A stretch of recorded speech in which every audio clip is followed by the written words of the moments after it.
में है देखी सबने, कैसे ज्योत समाई है। पीड़ पड़े जब जब भक्तों पे, माँ दौड़ी दौड़ी आई है। नमस्कार दोस्तों, भारती वंदिनी चैनल में आपका स्वागत है। दोस्तों, आज जो कथा मैं आपको सुनाने जा रही हूँ वो एक लोकप्रिय कथा है जो ज्ञानवर्धक और प्रेरणादायक है।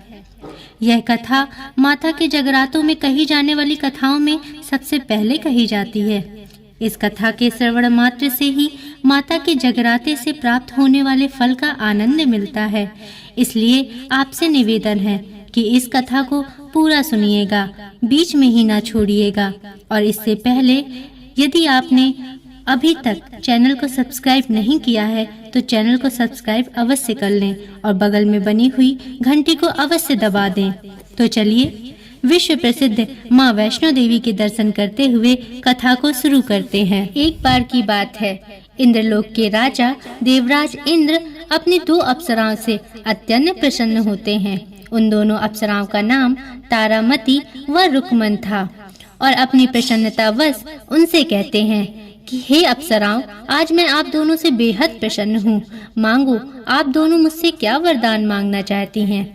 इस पर प्रसन्न होकर वे दोनों अप्सराएं पहले तो देवराज इंद्र का शुक्रिया अदा करती हैं और फिर अपनी इच्छा जाहिर करते हुए दोनों अप्सराएं देवराज से कहती हैं कि हे देवराज, अगर आप हमें वरदान देना ही चाहते हैं तो हमें अनुमति दीजिए। हम दोनों एक बार जाकर पृथ्वी पर भ्रमण करना चाहते हैं, वहां का जीवन जीना चाहते हैं। इस पर देवराज उन्हें अनुमति दे देते हैं और देवराज से अनुमति लेकर तारामती और रुकमन दोनों बहनें पृथ्वी पर आ जाती हैं। तारामती बहुत ही शालीन विनम्र स्वभाव की थी और दिन भर माँ आदिशक्ति की भक्ति में डूबी रहती थी। वहीं दूसरी ओर रुकमन का स्वभाव चंचल था और उसका भक्ति पूजन में भी कोई खास मन नहीं लगता था। इसी प्रकार एक दिन तारामती अपनी छोटी बहन को समझाती है और माँ की भक्ति के लिए उसे प्रेरित करती है और रुकमन से वादा लेती है कि आने वाली एकादशी को तारामती के साथ वो भी माँ का व्रत करेगी और दोनों साथ मिलकर माँ जगदम्बा की आरती करेंगी। इसी प्रकार कुछ समय बीतने के बाद एकादशी का शुभ दिन आता है। दोनों बहनें सुबह से ही व्रत रखकर पूजा की तैयारियों में लग जाती हैं, परंतु अभी तक माँ के भोग के लिए रसीले फलों का प्रबंध नहीं हो पाया था। तो तारामती रुकमन से कहती है कि रुकमन, तुम बाजार जाकर रसीले फल लेकर शीघ्र ही लौट आओ। दीदी की आज्ञा मानकर रुकमन बाजार को निकल जाती है। बाजार पहुंचकर रुकमन यहाँ वहाँ अच्छे रसीले फलों की तलाश करने लगती है।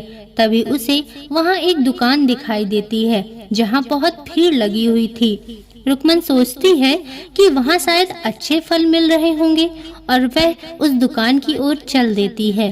पास जाकर देखती है कि वहाँ मछली का भोजन मिल रहा था और वहाँ खड़े ग्राहक उस भोजन के स्वाद की बड़ी प्रशंसा कर रहे थे। वे बोल रहे थे कि आहा, ऐसा मछली तो हमने आज तक नहीं खाई। ये सब देखकर रुकमन का मन भी मछली खाने को मचलने लगता है, परंतु तभी उसे अपनी दीदी को दिया हुआ वादा याद आता है कि वह एकादशी का व्रत करेगी। परंतु रुकमन का मन नहीं मानता है। वो सोचती है कि मैं यहाँ पर मांस खा लूंगी और दीदी तो वहाँ है, तो दीदी को क्या ही पता चलेगा और दीदी के सामने व्रत करने का ढोंग करती रहूंगी। और ऐसा सोचकर वह फौरन ही मछली का भोजन खरीदकर खा लेती है। यहाँ दूसरी ओर तारावती मंदिर में बहुत देर से रुकमन का इंतजार कर रही होती हैं। वे सोचती हैं, पता नहीं रुकमन अभी तक फल लेकर क्यों नहीं आई। अंत में वे रुकमन को ढूंढने के लिए बाजार की ओर निकल जाती हैं, जहां रुकमन उन्हें देख लेती है और फटाफट वो स्थान छोड़कर जहां वह भोजन कर रही थी अपनी दीदी के पास फलों की टोकरी लेकर आ जाती है और कहती है, बहन, तुम मुझे कहाँ ढूंढ रही हो? मैं तो यहाँ हूँ। फिर दोनों बहनें मंदिर की ओर आ जाती हैं। मंदिर की सीढ़ियाँ चढ़ते समय रुकमन का पैर अचानक ही लड़खड़ा जाता है। इसके लिए उसकी दीदी उसे पकड़ लेती हैं और रुकमन के बहुत ही नजदीक आ जाती हैं। पर ये क्या, जब रुकमन ने अपनी दीदी को धन्यवाद बोला तो तारावती को उसके मुख से दुर्गंध आने लगती है और वे रुकमन से पूछती हैं, रुकमन, तुमने क्या खाया है? तुम्हारे मुख से ये किस प्रकार की दुर्गंध आ रही है? इस पर रुकमन बोलती है, कुछ भी तो नहीं। लेकिन तारावती अपने कहे पर दृढ़ रहती है और वे शीघ्र ही समझ जाती हैं कि रुकमन ने व्रत तोड़ दिया है। वे रुकमन पर बहुत ही क्रोधित होती हैं और रुकमन से बोलती हैं कि तुमने एकादशी का व्रत तोड़ा है और वो भी मांस खाकर। इस पर रुकमन बोलती है, दीदी मैं नहा लेती हूँ, इसके बाद हम दोनों पूजा कर लेंगे। परंतु तारावती का क्रोध बढ़ता ही जाता है। क्रोध में वे रुकमन को श्राप दे देती हैं और बोलती हैं कि रुकमन, आज तुमने नित्य कीट खाने वाली एक छिपकली की भांति व्यवहार किया है। मैं तुम्हें श्राप देती हूँ कि तुम कीट खाने वाली छिपकली बन जाओ। तारावती के श्राप से रुकमन तत्काल छिपकली का रूप धारण कर लेती है। अपनी बहन को छिपकली बना देख तारावती जोर जोर से रोने लगती हैं और अपने किए पर पछताने लगती हैं। परंतु रुकमन छिपकली बनकर जंगल की ओर निकल जाती है। अब तारावती भागी भागी माँ के मंदिर की ओर जाती है और माँ से प्रार्थना करती है कि हे माँ, रुकमन की गलती को माफ कर दीजिए और रुकमन को मार्गदर्शन दीजिए जिससे वह मेरे शाप से मुक्त हो जाए। तारावती यहाँ देवी की तपस्या में बैठ गई। दूसरी ओर छिपकली रूपी रुकमन जंगलों में भटकने लगी। वो घने वनों से गुजरती, छिपकली योनि की कठिनाइयों का सामना करती। कभी कभी उसके सामने कोई शिकारी जीव आ जाता तो कभी कोई प्राकृतिक आपदा। इन सभी परिस्थितियों का सामना करते वह अपने किए पर पछताती और सोचती, अब मैं कहाँ जाऊँ, कैसे अपने आप को सुरक्षित करूँ। ऐसा करते करते एक दिन वह ऋषि गोरखनाथ के आश्रम पहुंच जाती है। वहां पर गुरुदेव अपने शिष्यों के साथ देवों के देव महादेव की भक्ति में और पूजा में मग्न थे और सभी ओम नमः शिवाय, हर हर महादेव का जाप कर रहे थे। वहाँ का वातावरण इतना ही शांतिमय और सुकून से पूर्ण था और सकारात्मक था कि छिपकली वहाँ से आगे बढ़ ना पाई और वहीं एक वृक्ष पर चढ़कर बैठ गई और भक्ति दृश्य में डूब गई और सोचने लगी, मैं कितनी मूर्ख हूँ जो भक्ति भाव को नहीं समझ पाई। यदि मैंने पहले ही अपनी दीदी की बात मान ली होती तो आज मेरी ये दशा ना होती। यहाँ ऋषि गोरखनाथ अपने उनके शिष्यों के साथ पूजा अर्चना करके अपने अपने कामों में लग जाते हैं। तभी एक शिष्य की नजर गौ माता पर पड़ती है। वे प्यास से व्याकुल थीं और इसी वश वे महादेव के अभिषेक का जल पीने लगती हैं। वो घमंडी शिष्य गौ माता को देखकर बड़ा ही क्रोधित होता है और उनसे वहाँ से चले जाने को कहता है, परंतु गौ माता अपने प्यास वश वहाँ से नहीं हिलती और जल पीती रहती हैं।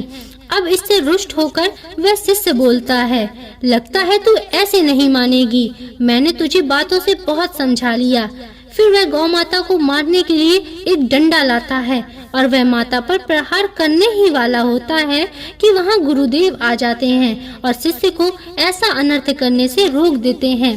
परंतु गुरुदेव अपने शिष्य के ऐसे आचरण से बहुत ही दुखी होते हैं और कहते हैं कि तुमने इस आश्रम में रहकर क्या यही सीखा है? तुम और तुम्हारे आचरण इस आश्रम और यहाँ के वातावरण के लिए उपयुक्त नहीं है। तुम इसी क्षण आश्रम को छोड़कर शीघ्र ही यहाँ से चले जाओ। गुरुदेव के ऐसे वचनों को सुनकर वह शिष्य बड़ा ही अपमानित महसूस करता है और आग बबूला होता हुआ वहाँ से चला जाता है। दूसरी ओर गुरुदेव अपने शिष्यों को आदेश देते हैं कि आज हमारे आश्रम में गौ माता का अपमान हुआ है, जिससे यह स्थान अशुद्ध हो गया है। इसको शुद्ध करने के लिए हमें यज्ञ करना होगा, अतः यज्ञ की तैयारी करो और भोग के लिए खीर का प्रसाद बनाओ। गुरुदेव की बात मानते हुए सभी शिष्य यज्ञ के प्रबंध में लग जाते हैं। यहाँ दूसरी ओर वह दुष्ट घमंडी शिष्य यह सब बातें छिपकर सुन रहा था और वह सोचता है कि गुरुदेव, आपने मुझे अपमानित किया है, अब मैं इसका बदला आपसे जरूर लूंगा। वह एक षड्यंत्र रचता है। यहाँ गुरुदेव यज्ञ में लग जाते हैं और कुछ शिष्य खीर का भोग बनाने में लग जाते हैं। वह दुष्ट शिष्य भोग बना रहे शिष्यों का ध्यान भटका देता है और भोग की खीर में काला सर्प डाल देता है और छिप जाता है। यहाँ पेड़ पर बैठी छिपकली यह सारा दृश्य देख रही थी। तभी गुरुदेव ने शिष्यों से यज्ञ की अंतिम आहुति के लिए भोग के लिए खीर मांगी। यह सब देखकर छिपकली सोच में पड़ जाती है कि यदि यह खीर भोग के रूप में प्रयोग हुई तो यज्ञ भंग हो जाएगा और सभी आश्रम वासियों के मौत का कारण भी बनेगी। ऐसा विचार करके वह व्याकुल हो उठती है और सोचने लगती है कि वह इस अनर्थ को कैसे रोके। दूसरी ओर एक शिष्य पात्र लेकर खीर के भगोने की ओर बढ़ता है। यह देखकर छिपकली के लिए पल पल भारी होने लगता है और वह धर्म संकट में पड़ जाती है। पर कहते हैं ना कि जो धर्म के मार्ग पर चलता है वह परेशानियों का हल ढूंढ ही लेता है। अंततः छिपकली अपने निर्णय पर पहुंच ही गई। जैसे ही शिष्य ने खीर लेने के लिए भगोना खोला, तुरंत ही छिपकली उस गर्म भगोने में कूद गई और खीर को अशुद्ध कर दिया। परंतु इस प्रक्रम में उसे अपने प्राणों की आहुति देनी पड़ी। शिष्य ने देखा कि खीर में तो छिपकली कूद गई है, तो इसकी सूचना उसने गुरुदेव को दी। तब गुरुदेव ने कहा कि शिष्य, अब यह खीर जहरीली हो गई है, इसे किसी ऐसे स्थान पर डालो जहां मनुष्य या कोई और जीव इसे ग्रहण न कर सके। गुरुदेव की बात मानकर शिष्यों ने आश्रम के बाहर एक गड्ढा किया और खीर से भरा भगोना उस गड्ढे में उड़ेल दिया। पर यह क्या? शिष्यों ने देखा कि खीर में तो पहले से ही एक मृत काला बड़ा सर्प पड़ा हुआ था। इसकी सूचना शिष्यों ने तुरंत ही गुरुदेव को दी। इस पर गुरुदेव को भी बहुत आश्चर्य हुआ और उन्होंने अपनी योग माया और सिद्धियों के द्वारा उस दुष्ट शिष्य का कुकर्म और छिपकली का जानबूझकर पात्र में छलांग लगाने का प्रक्रम देख लिया और छिपकली के त्याग से वे बहुत ही प्रभावित हुए। गुरुदेव बोले, छिपकली का यह त्याग अतुलनीय है। छिपकली योनि में होते हुए भी उसने यह त्याग किया और धर्म और सत्कर्म का मार्ग चुना। उसी वजह से तो हमारा यज्ञ भंग नहीं हुआ और हम सब जीवित खड़े हैं।